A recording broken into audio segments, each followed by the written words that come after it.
ನಾವು ಅಂತ ಹೇಳಿದ್ರೆ ಇದಕ್ಕಿಂತ ಅಸಹ್ಯ ಇನ್ನೊಂದಿಲ್ಲ. ಹಾಗಂತ ಒನ್ನಾಟೈದವರಿಗೆ ದುಡ್ಡಾಗಲ್ವಾ? ದುಡ್ಡಾಗ್ತಾ ಇದೆ, ದುಡ್ಡೆಲ್ಲ ಬರ್ತಾ ಇದೆ. ಆದ್ರೆ ಸೇವೆಗಳನ್ನ ಕೊಡ್ತಾ ಇಲ್ಲ. ಆ ಸೇವೆಗಳನ್ನ ಕೊಡದ ವ್ಯಕ್ತಿಗಳಿಗೆ ಪುನಃ ಮತ್ತೆ ಅವರಿಗೆ ಅದನ್ನ ಟೆಂಡರ್ನ ಕೊಡುವಂಥದ್ದು, ಮತ್ತೆ ಅವರ ಮೇಲೆ ಯಾವುದೇ ಕ್ರಮವನ್ನು ಕೈಗೊಳ್ಳುವಂಥದ್ದು ಅಧಿಕಾರಿಗಳಿಗೆ ಮತ್ತು ಸರ್ಕಾರಕ್ಕೆ ಸೇವ್ ಆಗಬೇಕು. ಬಹಳ ನಾಚಿಕೆ ಆಗಬೇಕು ಇದು ವಿಷಯ. ಈ ಒನ್ನಾಟೈದು ಈಗಲ್ಲ 2018 ಕೂಡ ದೊಡ್ಡ ಮಟ್ಟದಲ್ಲಿ ಹೋರಾಟವನ್ನು ಇಟ್ಕೊಂಡಿದ್ರು, ಅವತ್ತು ಸರಿ ಮಾಡಿದ್ರು. ಮತ್ತೆ ಏನಾಗ್ತದೆ ಗೊತ್ತಿಲ್ಲ. ನಿನ್ನೆ ಒಬ್ಬರು ಅಧಿಕಾರಿ ಹತ್ರ ಮಾತಾಡ್ತಾ ಇದ್ದೀನಿ ನಾನು, ಮಾತಾಡೋರು ಹೇಳ್ತಾರೆ ಇಲ್ಲ ಸರ್ ಜನ ಇಲ್ಲ, ಜನ ಬಂದ್ರ ಮೇಲೆ ಹಾಕ್ತೀನಿ. ಏನ್ ಲೇಸಿ ಮಾತುಕೊಳ್ಳಿ, ಏನ್ ಲೇಸಿ ಮಾತುಕೊಳ್ಳಿ.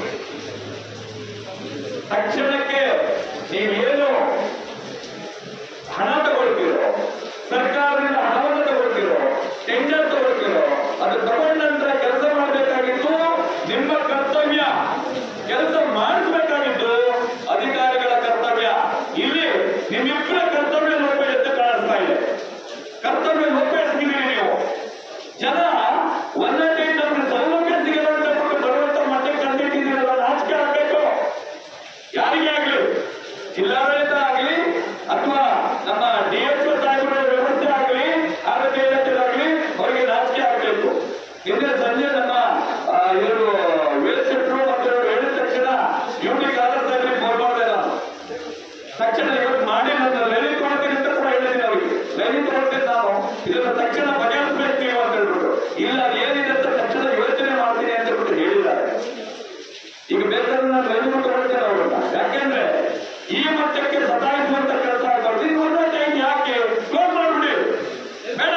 ನಾವು ಮತ್ತೊಮ್ಮೆ ಹೇಗೆ ಒಟ್ಟಾಡ್ತಾ ಇದ್ವಿ ಅದೇ ಸ್ಥಿತಿಯನ್ನು ನಾವು ಮುಂದುವರಿಸ್ಕೊಂಡು ಹೋಗ್ತೀವಿ. ನಮಗೆ ಸರಿಯಾದ ಸೌಲಭ್ಯವನ್ನು ಸಿಗದೇ ಇದ್ರ ಮೇಲೆ ಅದನ್ನು ತಗೊಂಡು ನಾವೇನ್ ಮಾಡೋದು? ಯಾಕೆ ನಮ್ಮ ತೆರಿಗೆ ಹಣವನ್ನು ಕೊಡಬೇಕು? ನಿಮ್ಮ ಮನೆಯಿಂದ ಸರಿಯಿಲ್ಲ, ನಮ್ಮ ಹಣ ಅದು ಏನಿಲ್ಲ. ಇದನ್ನು ಒಂದು ಚಾಕ್ಲೇಟ್ ತಗೊಂಡು ಇನ್ಕ್ಲೂಡ್ ಆದ ಟ್ಯಾಕ್ಸ್ ಅಂತ ಇರುತ್ತೆ. ಟ್ಯಾಕ್ಸ್ ತೆರಿಗೆಯನ್ನು ನಾವು ಪಾವತಿ ಮಾಡ್ತೀವಿ. ಹಾಗಿರುವಾಗ ನಮ್ಮ ಸಂಬಳ, ನಮ್ಮ ಹಣವನ್ನು ತಗೊಂಡು ನೀವು ಕೆಲಸ ಮಾಡ್ತಾ ಇಲ್ಲ ಅಂತ ಹೇಳ್ತಿರೋದ್ರೆ ನನ್ನ ಅನಿಸಿಕೆ ಪ್ರಕಾರ ನೀವು ರಾಜೀನಾಮೆ ಕೊಟ್ಟು ಹೋಗೋದು ನಾವೇ. ನೀವು ಇಲ್ಲಿರೋದು ಕೂಡ ಇದಿಲ್ಲ, ನೀವು ರಾಜೀನಾಮೆ ಕೊಡೋದು ಅತ್ಯುತ್ತಮ ಅಂತ ಅನಿಸ್ತಾ ಇದೆ. ಈ ವ್ಯವಸ್ಥೆಯನ್ನು ಸರಿಪಡಿಸುವ ನೀವು ಮಾತಾಡಿಕೊಳ್ಳಿ, ಇಲ್ಲಾಂದ್ರೆ ಹೊಟ್ಟೋಗ್ಬೋದು.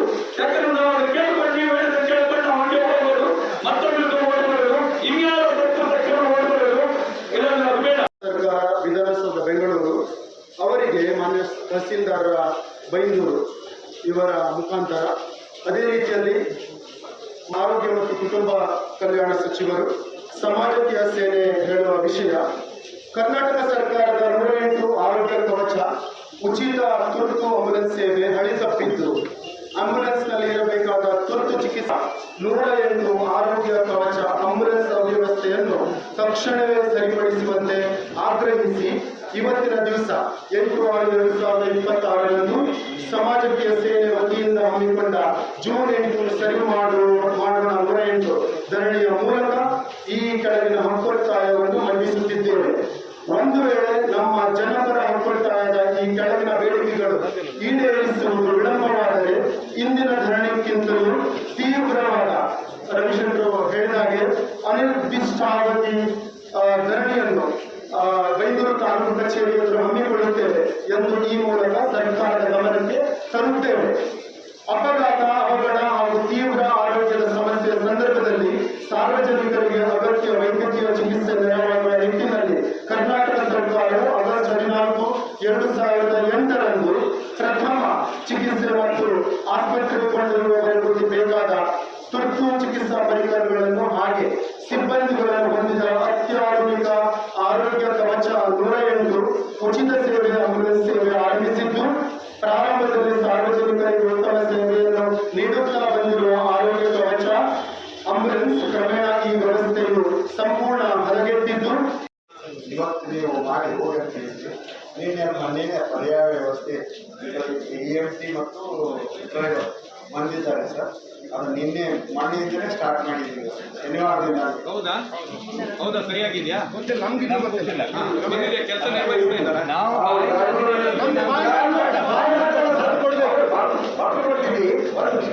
ಇವರು ಸಮ್ಮುಖದಲ್ಲಿ ಅವರು ತೋರಿಸಿದ್ದೀವಿ ಡ್ರೈವರ್ ಬಂದಿದ್ದಾರೆ. ಬಂದದ್ದು ನೋಡಿ ಸರ್. ಈಗ ಅದು ಬೈಂದೂರಿ ಮಾತ್ರ ಇದ್ರೆ ಆಸ್ಪತ್ರೆ ಇದೆ, ಬೈಂದೂರಿ ಮಾತ್ರ ಅಲ್ಲ ಹೇಳೋದಾದ್ರೆ ಇಲ್ಲಿ ಒಂದು ಯಾರು ಒಬ್ರು ಮಾತಾಡಿ ಅಧಿಕಾರಿಗಳ ಹತ್ರ ನೀಟಾಗಿ ನಿಮ್ಮ ಒಂದೊಂದು ಬೇಡಿಕೆಗಳನ್ನು ನೀಟಾಗಿ ಒಬ್ರು ಕೇಳಿ, ಗೊತ್ತಿಲ್ಲಬೇಕಾದ್ರೆ ಪಕ್ಕದಲ್ಲಿ ಅವ್ರಿಗೆ ಹೇಳ್ಕೊಡಿ. ಹೇಳ್ತೇವೆ. ಮೊದಲೇ ಹೇಳಿದ್ರು, ಇಲ್ಲ ಮತ್ತೆ ಹೇಳಿದ್ರು ಧರಣಿ ಆಗ್ತಾ ಇರುವಂತವರು ಕಾಂಗ್ರೆಸ್ ಬಂದಿರ್ತಾರೆ ಅಂತ ಹೇಳಿದ್ರು. ನಾವು ಅದನ್ನು ಅದೇ ರೀತಿಯಲ್ಲಿ ನೋಡ್ತೇವೆ. ನಾವು ಹೇಳಿದ ಹಾಗೆ ನಮ್ಮ ಬೇಡಿಕೆ ಇದರಲ್ಲಿ ಎಷ್ಟು ಅದನ್ನು ಅಧಿಕೃತ ಪತ್ರದಲ್ಲಿ ನಮಗೆ ಆದೇಶ ಅಂತ ಬರಬೇಕು ಸರ್. ಒಟ್ಟು ನಾವು ಬಾಯಿ ಮಾತಿಗೆ ಇನ್ನು ಮುಂದೆ ಸಾಮಾಜಿಕ ಒಪ್ಪುದಿಲ್ಲ. ನಾವು ಆದೇಶನೇ ಮಾಡಿದ್ದೀವಿ. ಒಂದನೇದು. ಎರಡನೇದು, ಬೆಂಗಳೂರು ತಾಲೂಕಿನಲ್ಲಿ ಅಲ್ಲ, ಇಡೀ ಉಡುಪಿ ಜಿಲ್ಲೆಯಲ್ಲಿ ನಮಗೆ ಗಮನಕ್ಕೆ 4-5 ತಿಂಗಳಿಂದ ಬಂದ ತಕ್ಷಣ ನಾನು ಎಷ್ಟೇ ಕಾರ್ಯಕ್ಕೆ ಅವತ್ತಿಂದ ಏನಾಗಿದೆ ಸ್ವಲ್ಪ ಕಮ್ಯುನಿಕೇಶನ್ ಗ್ಯಾಪ್ ಆಗಿದೆ. 24/12ಕ್ಕೆ ನಾನು ಮೇಡಮ್ ಅವ್ರ ಹತ್ರ, ಡಿ ಸಿ ಮೇಡಮ್ ಅವ್ರ ಹತ್ರ ಮಾತಾಡಿ ನಮ್ಮ ಎಲ್ಲ ಡ್ರೈವರ್ಗಳು ಉಡುಪಿ ಜಿಲ್ಲೆಗೆ ನನ್ನ ಆಂಬ್ಯುಲೆನ್ಸ್ಗಳು ಹೇಳ್ತಿದ್ದಾರೆ. ನಮ್ಮ ಪ್ರಾಥಮಿಕ ಆರೋಗ್ಯ ಕೇಂದ್ರದಲ್ಲಿರ್ಬೋದು, ಆಮೇಲೆ ಸಮುದಾಯ ಆರೋಗ್ಯ, ಅವರೆಲ್ಲರೂ ಎಲ್ಲಿ ಹೊರಗಿರೋ ಹೇಳಿ ಬರಲ್ಲ, ಅಲ್ಲಿ ನಾವು ವೈದ್ಯಾಧಿಕಾರಿಗಳ ಹೆಸರು, ಅವ್ರ ಮೊಬೈಲ್ ನಂಬರ್, ಡ್ರೈವರ್ ನಂಬರ್ ಸಮೇತ ಒಂದು ಲಿಸ್ಟ್ ಮಾಡಿ ರೆಡಿ ಮಾಡಿದ್ದು ಕೊಟ್ಟಿದ್ವಿ. ಆದರೆ ಅದು ಕಮ್ಯುನಿಕೇಶನ್ ಆಗಿಲ್ಲ ಯಾರು. ಈಗ ಅದನ್ನೇ ಮೊನ್ನೆ ಅದನ್ನು ಚರ್ಚೆ ಮಾಡಿ ಇದನ್ನು ನಾವು ಹೊರಕ್ಯಾಡ್ ಇರ್ಬೋದು, ತಹಸೀಲ್ದಾರ್ ಆಫೀಸ್ ಇರ್ಬೋದು, ಸರ್ಕಾರಿ ಎಲ್ಲ ಸಂಸ್ಥೆಗಳಲ್ಲಿ ಇದನ್ನ ಒಂದು ಬ್ಯಾನರ್ ತರನು ಪೋಸ್ಟರ್ ತರನು ಮಾಡಿ ಅಂಟಿಸ್ತೀವಿ. ಅವರು ಜನಸಾಮಾನ್ಯರಿಗೆ ಕಾಣಿಸಿ ಅವರು ಅಲ್ಲಿದ್ದಾರೆ ಒಂದು ಇವೆಂಟ್ ಬರ್ತಾ ಇಲ್ಲ, ನಾನು ಫೋನ್ ಮಾಡಿ, ನಾನು ಡ್ರೈವರ್ ಮಾಡಿ, ನಾನು ವೈದ್ಯಾಧಿಕಾರಿಗಳಿಗೆ ಮಾಡಿ, ಆರೋಗ್ಯ ಮಾಡಿ, ನನಗೆ ಮಾಡಿ ಎಲ್ಲ ನಂಬರ್ಗಳನ್ನು ಹಾಕಿ ಕೊಡ್ತಿದ್ದೀವಿ. ಇದರಲ್ಲಿ ನೋಡಿ 18 ನನ್ನ 108 ಬಿಟ್ಟು ನಮ್ಮೂರು 18 ಇದ್ದಾವೆ. ಅದನ್ನ ನಾವು ಪರ್ಯಾಯ ವ್ಯವಸ್ಥೆ ಮಾಡಿಕೊಂಡಿದ್ದೀವಿ. ಕಾರಣ ಏನಂತಂದ್ರೆ EMT ಮತ್ತು ಡ್ರೈವರ್ಗಳ ಕೊರತೆ ಇರೋದ್ರಿಂದ ಈ ಕೊರತೆಯನ್ನು ಈ 15 ದಿವಸದಲ್ಲಿ ನಮ್ಮ ಹೊಸ ಆರೋಗ್ಯ ಸಚಿವರು ನೀಡಿಯನ್ನು ಹೇಳಿದ್ದಾರೆ. ಅದಕ್ಕಿಂತ ಮುಂಚಿತವಾಗಿ ಈ ಹೊಸದಕ್ಕೆ ಬರ್ತಾ ಇದ್ದಾರೆ. ನೀನ್ಯಾರು ಮನೆಯೇ ಬೈದೂರಿಗೆ ಬಂದರು. ಸರ್ ಇಲ್ಲಿ ಸರ್ ಇನ್ನೊಂದು ನೀವು ಯಾವ ಡಾಕ್ಟರ್ ಅಂತ ಸ್ಪೆಸಿಫೈ ಮಾಡಿದ್ರೆ ನಾವು ಅವ್ರ ಮೇಲೆ ಆಕ್ಷನ್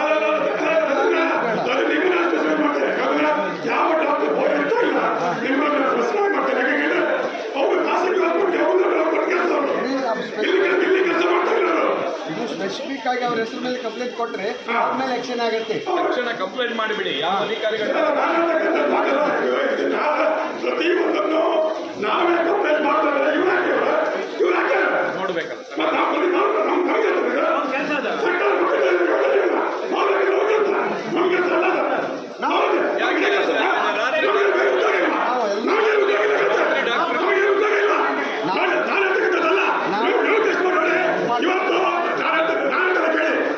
ಇವತ್ತು ಹೇಳ್ತಕ್ಕಂಥದ್ದು ಉಡುಪಿಯಲ್ಲಿ ಪೊಲೀಸ್ ಅವರು ಬೆಳಿಗ್ಗೆ 9:01 ಗಂಟೆಗೆ ತಗೊಂಡು ವಿ ಸಿ ತಗೊಳ್ತಾರೆ. ಆ ವಿ ಸಿ ತಗೊಳ್ಳುವಾಗ ಯಾವ ಎಲ್ಲ ಪೊಲೀಸ್ ಸ್ಟೇಷನ್ ಸಬ್ ಇರ್ತಾರೆ. ಕರೆಕ್ಟ್ 10 ಗಂಟೆಗೆ ಇರ್ತಾರೆ. ಕರೆಕ್ಟ್ 10 ಗಂಟೆಗೆ ಸಬ್ ಇನ್ಸ್ಪೆಕ್ಟರ್ ವಿ ಸಿ ತಗೊಳ್ತಾರೆ. ಎಲ್ಲರೂ ಇರ್ತಾರೆ. DHO ರಿಮೇಂಡ್ ಬಗ್ಗೆ ಕೇಳಿದ್ರೆ ನೀವು ಬೆಳಿಗ್ಗೆ ವಿ ಸಿ ತಗೊಳ್ಳಿ, ಬೆಳಿಗ್ಗೆ ತಗೊಳ್ಳಿಲ್ಲ ಇಲ್ಲ ಆ ವಿ ಸಿ ಅಲ್ಲ, ಬೆಳಿಗ್ಗೆ ಸಮಯಕ್ಕೆ ಸರಿಯಾಗಿ ವಿ ಸಿ ತಗೊಳ್ಳಿ. ಬೆಳಿಗ್ಗೆ ಸಮಯಕ್ಕೆ ಸರಿ ಕಾಣತಕ್ಕಂಥದ್ದು ನಿಮ್ಮ ಮಾತ್ರ ಅಲ್ಲ, ಅವ್ರಿಗೆ ಮಾತ್ರ ಅಲ್ಲ. ಅದು DHO ಇರ್ಬೋದು, ಕೃಷಿಗೆ ಸಂಬಂಧಪಟ್ಟಂತ ಈ ಅವ್ರಿರ್ಬೋದು, ಕೋಟಿಗಳಿಗೆ ಅವ್ರಿರ್ಬೋದು, ಡಿಸ್ಟ್ರಿಕ್ಟ್ ಆಫೀಸರ್ಸ್ ನೀವೇ ವಿ.ಸಿ. ತಗೊಂಡಿದ್ರೆ ನಿಮ್ಮ ಅಣ್ಣ ಕೆಲಸ ಮಾಡ್ತಕ್ಕಂಥವ್ರು ಆಫೀಸಿಗೆ ಬಂದಿದ್ದಾರೋ ಇಲ್ಲೋ ಅಂತದ್ದು ನಿಮಗೆ ಯಾಕೆ ಬರ್ತದೆ? ನಮ್ಗೆ ಯಾಕೆ ಗೊತ್ತಾಗ್ತದೆ? ವಿ.ಸಿ. ಮಾಡ್ತೀನಿ, ವಿ.ಸಿ. ಮಾಡಿ, ನೀವು ಡಾಕ್ಟರ್ಗೂ ವಿ.ಸಿ. ಮಾಡಿ. ಇವತ್ತು ಮಾಡಿದ್ರೆ ಖಂಡಿತವಾಗಿ ಏನು ಅಂತ ಕೇಳಬೇಕು ಅನ್ನೋ ಸಂದೇಶ ಇದೆ. ಸರಿಯಾಗಿ ಇದು ವರ್ಕೌಟ್ ಆಗ್ತಾ ಇಲ್ಲ ಅಂತ ಹೇಳಿದ್ದೆ ಹೋದಾದ್ರೆ ಈ ಜಿಲ್ಲೆಯಲ್ಲಿ ನಿಮ್ಮ ಎದುರುಗಡೆನೆ ನಾವು ಅಣುಕು ಪ್ರದರ್ಶನ ಮಾಡಿರುವ ಜಿಲ್ಲಾಡಳಿತಕ್ಕೆ ಗೊತ್ತಿದೆ. ಎಲ್ಲ ಕಡೆನೂ ಮಾಹಿತಿ ಹೋಗಿರುತ್ತದೆ, ಇಂಟೆಲಿಜೆನ್ಸ್ ಇರ್ತದೆ. ಇದು ಇಷ್ಟು ಮಾಹಿತಿ ಇದ್ದು ಕೂಡ ಇಷ್ಟು ಲೇಜಿ ಮಾಡ್ತಾರೆ ಅಂದ್ರೆ ಬೇರೆ ಸಮಯದಲ್ಲಿ ನಮ್ಮವ್ರನ್ನ ಎಷ್ಟು ಹಿಂಸೆ ಕೊಡ್ಬೋದು, ಎಷ್ಟು ಡಿಸೆಂಟ್ರಲೈಸ್ ಆಗ್ತಾ ಇದೆ. ಪ್ರತಿಯೊಂದು ಜಿಲ್ಲೆಯಲ್ಲೂ ಡಿ.ಸಿ. ಅವರನ್ನ ಡಿ.ಸಿ. DHO ಮಾಡಿ ನಮಗೆ ಇಲ್ಲಿ ನಡೆಸೋದಕ್ಕೆ ಕೊಡೋಕೆ ಮಾಡ್ತಾ ಇದ್ದಾರೆ. ಅದು ಆಗಬೇಕಾಗಿದೆ.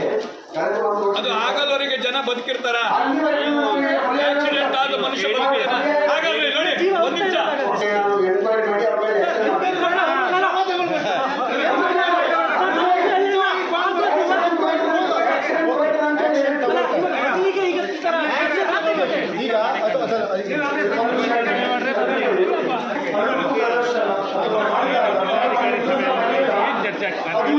ನಿಮ್ಮ ಜಿಲ್ಲಾಧಿಕಾರಿ ಖರ್ಚಾಗಿದೆ. ಮತ್ತೊಂದು, ಈಗ ಬಡವರಿಗೆ ಯಾರಿಗಾದ್ರೂ ಆಂಬುಲೆನ್ಸ್ ಬೇಕಾದ್ರೆ ಇವ್ರಿಗೆ ಫೋನ್ ಮಾಡಿ, ನಾನು ಯಾರು ಹೆಸರು ಹೇಳುವುದಿಲ್ಲ, ದೊಡ್ಡವರಿಗೆ ಫೋನ್ ಮಾಡಿದ್ರೆ ಅವ್ರು ಬರ್ತಾರಂತೆ.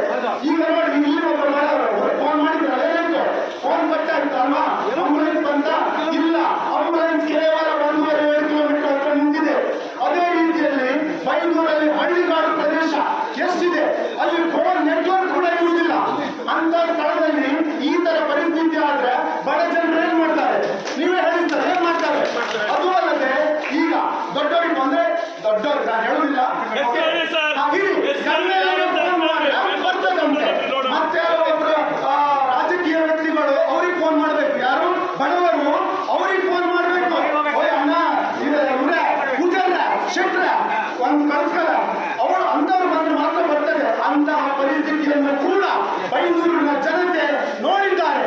ಅದಕ್ಕೋಸ್ಕರನೇ ಇವತ್ತಿನ ದಿವಸ ಇಲ್ಲಿ ನಾವು ಬಂದಿದ್ದೇವೆ ಸರ್, ಆಯ್ತಾ? ಮತ್ತೊಂದು, ಈಗ ಕೆಲವರು ಹೇಳಿದ್ರು ಇಲ್ಲಿ ಮಾತಲ್ಲೇ, ನಾವು ಏನ್ ಮಾಡ್ತೇವೆ, ಆಂಬುಲೆನ್ಸ್ ಬರೆದ್ರೆ ಏನ್ ಮಾಡ್ತೇವೆ ಸರ್, ಏನ್ ಮಾಡ್ತಾರೆ, ಬರೆದ್ರೆ ಏನ್ ಮಾಡ್ತೇವೆ, ಯಾವ್ದಾದ್ರು ಟ್ರೈನಿಗೆ ತುಂಬಿಸ್ಕೊಂಡು ತಗೊಂಡು ಹೋಗ್ತಾರೆ ಸರ್. ನೀವು ಹಿರಿಯರು, ನಿಮ್ಗೆ ಗೊತ್ತಿದೆ ಸರ್ ಎಲ್ಲ. ಈಗ ಆಟದ ಮೈದಾನದಲ್ಲಿ ಕೂಡ ಒಬ್ಬ ವ್ಯಕ್ತಿ ಆಟಗಾರ ಬಿದ್ರೆ ಏನ್ ಮಾಡ್ತಾರೆ ನೋಡಿದ್ರು, ಯುವಜನರೆಲ್ಲ ಇದ್ದಾರೆ, ಏನ್ ಮಾಡ್ತಾರೆ, ಅವರ ಬಾಡಿ, ಅವರ ದೇಹ ಮೂವ್ ಆಗಬಾರ್ದು, ತಲೆ ಅಲ್ಲಾಡಬಾರ್ದು ಅಂತ ಹೇಳ್ಕೊಂಡು ಸ್ಟ್ರೆಚರ್ ಆಟದ ಮೈದಾನವನ್ನು ತಗೊಂಡು ಹೋಗ್ತಾ ಇರುವುದು ನಾವೆಲ್ಲರೂ ನೋಡಿದ್ದೇವೆ, ಹೌದು ತಾನೇ? ಹಾ, ಅಂತಹ ಪರಿಸ್ಥಿತಿ ಇರಬೇಕು. ಅದು ನಮ್ಮ ಮೂಲಭೂತ ಹಕ್ಕು. ಕಾನೂನೇ ನಮ್ಗೆ ಹೇಳ್ತಾರೆ, ಆರ್ಟಿಕಲ್ 21 ಅದನ್ನೇ ಹೇಳ್ತಾರೆ, ನಮಗೆ ಮೂಲಭೂತ ಹಕ್ಕನ್ನು ಕೊಡಬೇಕಂತ. ಅಂತಹ ಪರಿಸ್ಥಿತಿಯಲ್ಲಿ ಒಂದು ನಿಮಿಷ ಮತ್ತೊಂದು ವಿಷಯ ಹೇಳ್ತೇನೆ ಸರ್, ಎಲ್ಲರೂ ಮತ್ತೊಂದು ವಿಷಯ ಹೇಳ್ತೇನೆ ಸರ್, ಮತ್ತೊಂದು ವಿಷಯ ಹೇಳ್ತೇನೆ, ಒಂದು ನಿಮಿಷ ಎಲ್ಲರೂ ಒಂದು ನಿಮಿಷ, ಮತ್ತೊಂದು ವಿಷಯ ಹೇಳ್ತೇನೆ ಇವಾಗ, ಮತ್ತೊಂದು ವಿಷಯ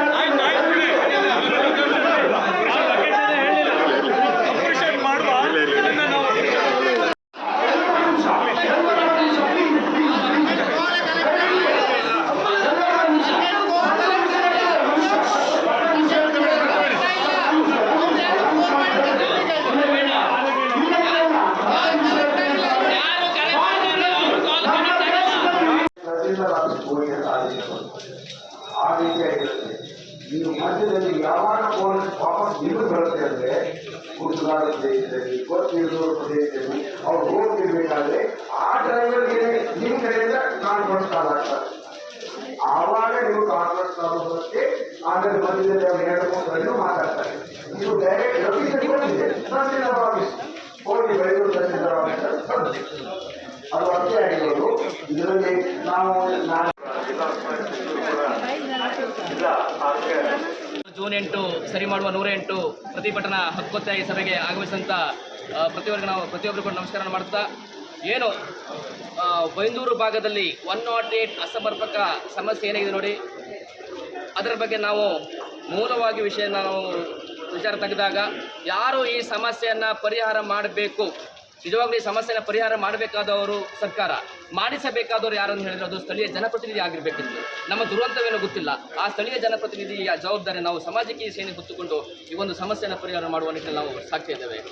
ಹಾಗೆ 2-3 ದಿವಸದ ಹಿಂದೆ ಈ ಒಂದು ಸಮಸ್ಯೆಯನ್ನು ನಾವು ಆರೋಗ್ಯ ಸಚಿವರಾದಂಥ UT ಖಾದರ್ ಸರ್ ಬಳಿ ಹೇಳಿದಾಗ ಸಕಾರಾತ್ಮಕವಾಗಿ ಅವರು ಸ್ಪಂದನೆಯನ್ನು ಕೂಡ ನೀಡಿದ್ದಾರೆ. ಅದು ಅಲ್ಲದೆ DHO ಮತ್ತು THO ಇಬ್ಬರನ್ನು ಕೂಡ ಕರೆಸಿ ಒಂದು ಸಭೆಯನ್ನು ಕೂಡ ಮಾಡಿದ್ದಾರೆ. ಹಾಗೆ ತುಂಬು ಸಹಕಾರವನ್ನು ಕೂಡ ಕೊಟ್ಟಿದ್ದಾರೆ. UT ಖಾದರ್ ಸರ್ ತುಂಬು ಸಹಕಾರವನ್ನು ಕೂಡ ಕೊಟ್ಟಿದ್ದಾರೆ. ಈ ಮಾಧ್ಯಮದ ಮೂಲಕ ನಾವು UT ಖಾದರ್ ಸರ್ ಏನು ಹೇಳೋದು ಅಂತ ಹೇಳಿದ್ರೆ, ಕೇವಲ 108 ಸಮಸ್ಯೆಯನ್ನು ಸಮರ್ಪಕ ಮಾತ್ರ ಮಾಡುವುದಲ್ಲ, ಏನು ಆರೋಗ್ಯ ವ್ಯವಸ್ಥೆಯಲ್ಲಿ ಆಸ್ಪತ್ರೆ ಸಮಸ್ಯೆಯನ್ನು ಕೂಡ ಸರಿ ಮಾಡಬೇಕು. ಮತ್ತು ಸಮುದಾಯ ಆರೋಗ್ಯ ಭವನ ಏನಿದೆ ನೋಡಿ ಬೈಂದೂರಿನಲ್ಲಿ, ಅದನ್ನು ಮೇಲ್ದರ್ಜೆಗೆ ಏರಿಸಿ ತಾಲೂಕು ಆಸ್ಪತ್ರೆ ಭವನ ಮಾಡಬೇಕಾಗಿ ಮಾಧ್ಯಮದ ಮೂಲಕ ನಾವು ಮನವಿಯನ್ನು ಕೂಡ ಈ ಮೂಲಕ ಮಾಡ್ತಾ ಇದ್ದೇವೆ. ನಿಮ್ಮ ರಾಘು ಶಿರೂರ್ ಅಂದರೆ ಕರ್ನಾಟಕ ದಲಿತ ಸಂಘರ್ಷ ಸಮಿತಿ ಭೀಮಬೇಕಿನ ಜಿಲ್ಲಾ ಸಂಘರ್ಷ ಸಂಚಾಲಕ. ಇವತ್ತು ನಾವೇನು ಜೂನ್ 8 ಸರಿ ಮಾಡುವ 108 ಎನ್ನುವಂತಹ ಒಂದು ಧರಣಿ ಹಕ್ಕೊತ್ತಾಯವನ್ನು ಬೈಂದೂರು ತಾಲೂಕು ಕಚೇರಿಯ ಎದುರುಗಡೆ ಹಮ್ಮಿಕೊಂಡಿದ್ದೇವೆ. ಇದರ ಹಿಂದೆ ಈ ರಸ್ತೆಯಲ್ಲಿ ಬಿದ್ದು ನರಳಾಡಿದಂತಹ ಅದೆಷ್ಟೋ ವ್ಯಕ್ತಿಗಳ ನೋವಿದೆ. ಒಂದು ಗದ್ದೆಯಲ್ಲಿ ಕೆಲಸ ಮಾಡುವಾಗ ಅಪಘಾತಗೊಂಡು ಅವಘಡಗೊಂಡು ನೋವನ್ನು ಅನುಭವಿಸುವಂತಹ ರೈತರ ನೋವಿದೆ. ಅದೆಷ್ಟೋ ತುಪ್ಪು ಗರ್ಭಿಣಿಯರ ಹೆರಿಗೆಯ ನೋವು ಈ ಒಂದು ಧರಣಿಯ ಹಿಂದೆ ಇದೆ. ಹಾಗಾಗಿ ಈ 108 ಎನ್ನುವಂಥದ್ದು ಕೇವಲ ಒಂದು ಸಮುದಾಯ, ಒಂದು ಜಾತಿ ಅಥವಾ ಶ್ರೀಮಂತ ಬಡವ ಎನ್ನುವಂತಹ ವರ್ಗಗಳಿಗೆ ಸೀಮಿತವಾದದ್ದಲ್ಲ. 108 ಅನ್ನುವಂಥದ್ದು ಈ ದೇಶದ ಪ್ರತಿಯೊಬ್ಬ ನಾಗರಿಕನಿಗೂ ಅತ್ಯವಶ್ಯಕವಾದಂತಹ ಒಂದು ತುರ್ತು ಆಂಬ್ಯುಲೆನ್ಸ್ ಸೇವೆಯಾಗಿದ್ದು, ಇದನ್ನು ಸರಿಯಾದ ನಿಟ್ಟಿನಲ್ಲಿ ಈ ಸೇವೆಯನ್ನು ಒದಗಿಸುವ ನಿಟ್ಟಿನಲ್ಲಿ ನಾವು ಇವತ್ತೇನು ಸಾಮಾಜಿಕೀಯ ಸೇನೆ ಹಮ್ಮಿಕೊಂಡಿರುವಂತಹ ಧರಣಿಯಲ್ಲಿ ಪಾಲ್ಗೊಂಡು ಅವರಿಗೆ ಸಂಪೂರ್ಣ ಬೆಂಬಲವನ್ನು ನಾವು ನೀಡಿದ್ದೇವೆ. ಹಾಗೆ ಮುಂದೆ ಈ ಧರಣಿಯ ಮೂಲಕ ಆಂಬ್ಯುಲೆನ್ಸ್ ವ್ಯವಸ್ಥೆಯನ್ನು ಸರಿ ಮಾಡುವಂತಹ ಒಂದು ನಮ್ಮ ಕೂಗು ಸರ್ಕಾರಕ್ಕೆ ಮುಟ್ಟಿ ಅಲ್ಲಿಂದ ಈ ಆಂಬ್ಯುಲೆನ್ಸ್ ವ್ಯವಸ್ಥೆ ಜನರಿಗೆ ಸರಿಯಾದ ನಿಟ್ಟಿನಲ್ಲಿ ಸೇವೆ ನೀಡುವಂತಾಗಲಿ ಎನ್ನುವಂಥದ್ದು ನಮ್ಮೆಲ್ಲ ಇವತ್ತಿನ ಹೋರಾಟಗಾರರ ಆಶಯವಾಗಿದೆ. ಆಗಿರುವ ಸಮಸ್ಯೆ ಕುರಿತು